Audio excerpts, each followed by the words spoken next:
The early Sydney to Hobart yacht races at the end of World War II were described as wooden boats and iron men. Compared to today's super maxis, the original yachts were slow and heavy, taking days to reach the finish line.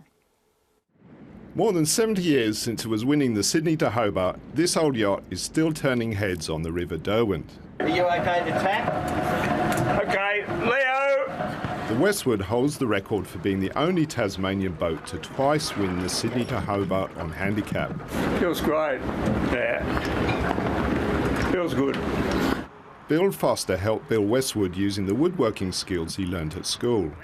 He was lucky enough to crew her as a 16-year-old in the 1948 Triumph. Sailing in that era was very basic compared to today's high-tech racers. No electricity, no motor, no lights. That meant sailing at night was particularly risky when encountering large ships, even though the ocean racers had right of way. You had to get a torch out and shine it on the sails so they could see you. And then in a few minutes you'd see them alter course slightly, because we couldn't alter course. Another problem was boats being able to report their position.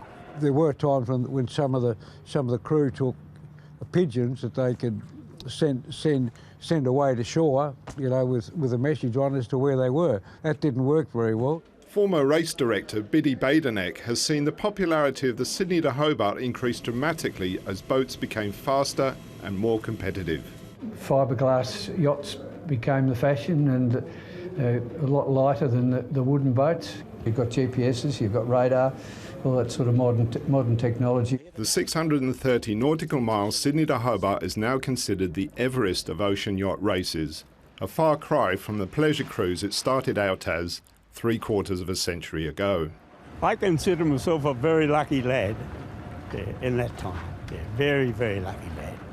While 87-year-old Bill Foster won't be competing in this year's race, he still enjoys sailing up the River Derwent, especially at the helm of Westward. Andy Cunningham, ABC News.